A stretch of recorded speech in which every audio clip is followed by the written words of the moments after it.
आज मैं आपको बताऊँगा कि आपके इमोशंस की पावर क्या होती है।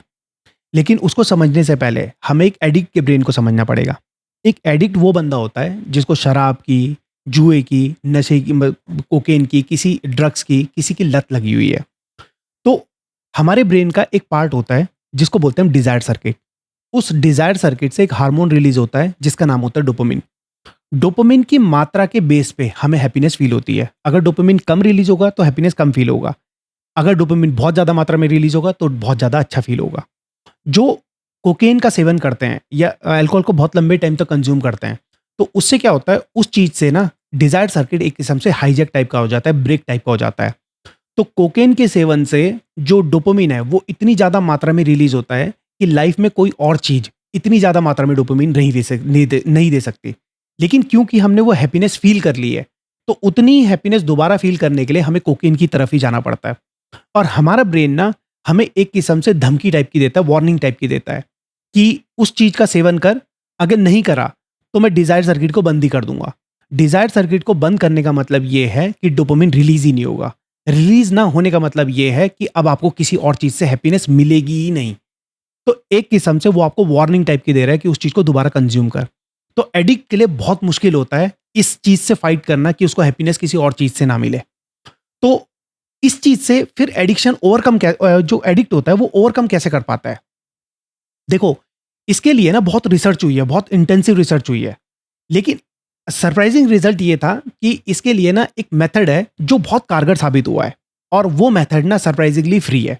उस मेथड का नाम है अल्कोहलिक्स एनोनिमस। अल्कोहलिक एनोनिमस क्या होता है कि एक ना ग्रुप होता है। उस ग्रुप में ना जितने एडिक्ट लोग हैं वो सारे मिलते हैं और वो सारे मिलके ना अपनी पर्सनल फीलिंग बताते हैं कि भई हमने जैसे अपनी ज़िंदगी में क्या-क्या बर्बाद कर दिया है अल्कोहल को कंज़्यूम करते-करते या ड्रग्स को कंज़्यूम करते-करते, अपनी लाइफ़ के बारे में बताते हैं। और वहाँ पर सिर्फ़ एक ही रूल होता है कि जब एक इंसान बोलेगा तो बाकी लोग उसको जज नहीं करेंगे। उसको बस एक अच्छे मतलब लिसनर की तरह सुनेंगे बस केवल। उसको किसी भी चीज़ में कोई कमेंट नहीं करना है, कोई भी मतलब अपनी तरफ से वो नहीं बताना है। क्यों? क्योंकि ये सब चीज़ बाकी लोग कर चुके हैं, राइट? तो वहाँ पर यही एक क्राइटेरिया होता है। तो इस सिचुएशन से क्या होता है, जैसे कि मान लो आप खुद भी देख लो कि अगर आप किसी के साथ रहते हो और वो आपको बिल्कुल जज नहीं करता, तो आप उसके साथ रहना ज़्यादा पसंद करोगे। तो सेम जो एडिक्ट होता है वो उन लोगों के साथ रहना ज़्यादा अच्छा पसंद करता है। वहाँ पर एक अच्छी बॉन्डिंग बननी स्टार्ट हो जाती है। जब ये बॉन्डिंग बननी स्टार्ट हो जाती है ना, तो ये फैमिली टाइप के बन जाते हैं। जब फैमिली टाइप की सिचुएशन बन जाती है ना, तो ये लोग आपस में नंबर शेयर कर लेते हैं, ईमेल आईडी शेयर कर लेते हैं, अपने कॉन्टैक्ट के मतलब जो भी डिटेल है वो शेयर कर देते हैं। और वो एक-दूसरे को ये भी बोलने लग जाते हैं कि कभी तुम्हारा मतलब कंज़्यूम करने का मन करे, सेवन करने का मन करे तो हमें कॉल कर देना, हमसे बात कर लेना ताकि तुम उस चीज़ को ना करो उस टाइम पे। तो जो वो बंदा है एडिक्ट, तो वो इस चीज़ से ओवरकम कैसे करता है? मान लो कि कोई अल्कोहलिक है, वो उस कम्युनिटी में जाके बहुत सारे लोगों से कनेक्ट हो चुका है। जब कनेक्ट हो चुका है ना, अगर वो उस चीज़ को छुप के सेवन करेगा, तो यहाँ से एक एक इमोशन निकलेगा, वो इमोशन है गिल्ट। गिल्ट मतलब उसे बुरा फ़ील होगा। बुरा क्यों फ़ील होगा? क्योंकि उसने एक ऐसी फैमिली को जो उस पे बहुत ज़्यादा ट्रस्ट करती है, जो उसको बिल्कुल एज़ इट इज़ जैसा वो है वैसे एक्सेप्ट करती है, उसका एक किस्म से ट्रस्ट ब्रेक करा है उस इंसान ने।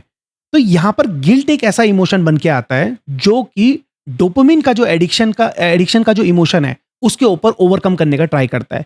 और ये जो गिल्ट इमोशन है ना, कई बार देखा गया है कि एडिक्शन को छोड़ने में काफ़ी हेल्प करा है।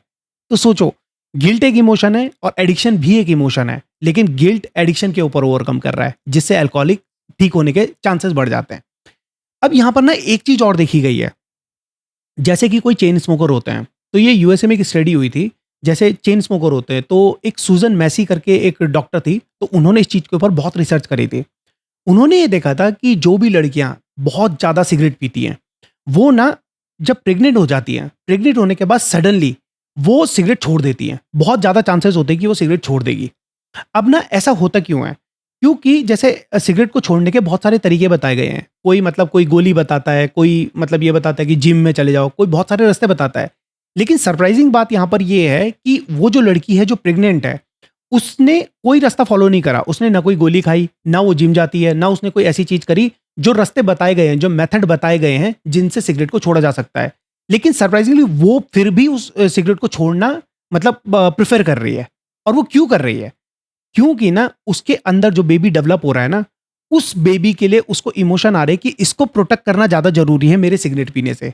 अगेन जो उसकी जो सिम्पैथी है अपने फीटस के लिए, वो इतनी हाई होती है कि वो एडिक्शन के ऊपर ओवरकम कर जाती है। और एडिक्शन को छोड़ने के लिए उसको कोई मेहनत नहीं करनी, उसको सिर्फ अपने बेबी से सिंपैथी चाहिए। क्योंकि उसको पता है कि जब वो स्मोक करेगी तो वो बेबी मरने के चांसेस हो जाते हैं, मतलब वो उसको हार्म करने के लिए वो सिगरेट पी रही है, तो वो छोड़ देती है। तो यहाँ पर दोनों सिचुएशन में जैसे हमने देखा, एक एडिक्शन के लिए और एक चेन स्मोकर एक लड़की के लिए, मतलब दोनों में हमारे जो इमोशन है, एक में गिल्ट का इमोशन है और एक में सिंपैथी का इमोशन है, ये दोनों एडिक्शन के ऊपर ओवरकम कर रहे हैं। तो हमारा ब्रेन ना बहुत अलग अलग तरीके से हमारे साथ गेम प्ले करता है। लेकिन यहाँ पर ये बहुत समझ में आता है कि हमारे अंदर जो एंगर होता है, जो लव होता है, जो सिंपैथी होती है, ये बहुत डोमिनेंट होती है और ये चीज़ों के ऊपर ओवरकम करने की हिम्मत रखती है। इसके बारे में आपकी क्या राय है? आप बता सकते हैं। Thank you.